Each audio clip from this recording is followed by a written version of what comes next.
Welcome to Civil War Digital Digest. I'm Will. Well, today is going to be a fun episode. We're at the Hudson Museum in Hudson, Michigan, and Hazel Monahan's visiting with me today. She's been a volunteer here for over 30 years and one of the guiding lights of the museum. And Hazel knows a story about a Civil War veteran by the name of Frank Cobb. Hazel, would you tell me a little bit about who Frank Cobb is? Frank Cobb was a member of a fairly large family that his father came and early settler, and he acquired a lot of territory, and he was one of, I think, maybe 4 or 5 boys. And of course, the war came along, and he was anxious to get in.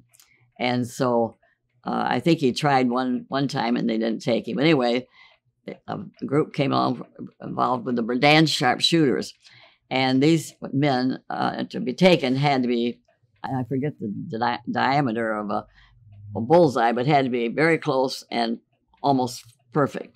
And he qualified. So he went on and he served for a number of years. And of course, he met I think it was at Fredricksburg, one of the southern states. And as many of them did, we hear stories that the Confederates and Yankees would talk back and forth. And so the conversation about, well, if we got hurt, would you help each other? Sure, they said. Well, at the Battle of the Wilderness, of course, he was wounded in the hip. And he was too far, and his people tried to reach him, but they couldn't. So he called out, and he says, anybody from 11th Alabama? So they came, a bunch of them came and helped him. So they told the Confederate surgeon, you take care of this, buddy. Well, thank goodness they didn't take too good a care, because they were the man just before him. They took his hip off. Of course, that's happened, and they didn't know what to do. So the battle got worse, and they were going to take care of their own people, not a Yankee. So they kind of ignored him for a while. So apparently he was near a creek or something, because the story says he was able to bathe his hip and take care of it himself.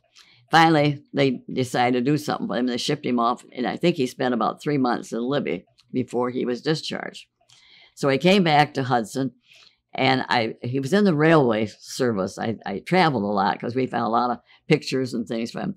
So it was, I think, about 1887, somewhere along in there, maybe a little later.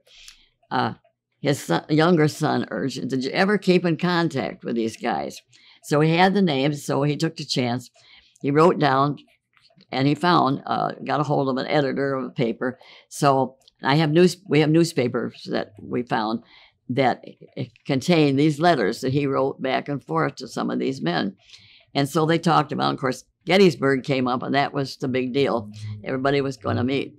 So I don't know if Mr. Saunders was the only one or not, but he didn't meet him there. We have a picture that we assume is in them shaking hands.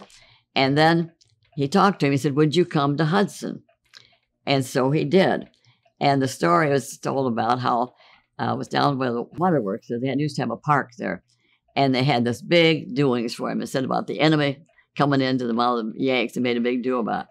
But anyway, they took these pictures, and they were very good friends. And it was really ironic that he could meet, and that even though they'd been enemies, they ended up being friends. And so we were fortunate that I happened to go to an auction, and this lady had these pictures. For a long time, we didn't know who it was until finally we saw and finally realized that it was Mr. Saunders, and we saw the picture at Devil's Den, and they're sort of shaking hands. It was kind of ironic that this man, that he would save him. And like I said, he had a limp, but he at least had his leg. And he said he was glad, because this is what happens. You know, the medical care in the Civil War was not the greatest. So we were very fortunate that he had this. He lived to be, Mr. Cobb died, I think it was about 1925 or so. He died down at Dayton. They had a soldiers' home down there. And so that's where he went to the soldiers' home. Wow. Well, Hazel, thank you very much, both for sharing Frank Cobb's story and for helping put the collection of the pieces that help us tell the story of Frank Cobb's life together and keep them in trust here at the Hudson Museum. The Sharpshooters met for many years. We have some pictures of them.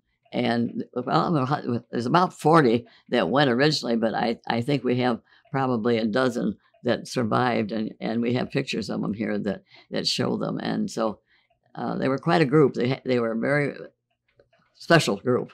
You had to, like I say, if you didn't hit the bullseye, you didn't qualify.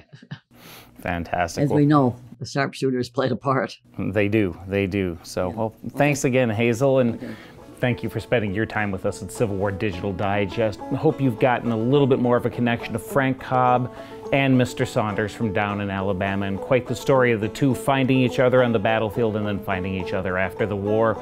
This is one of the things that Civil War Digital Digest is all about. We'll see you next time.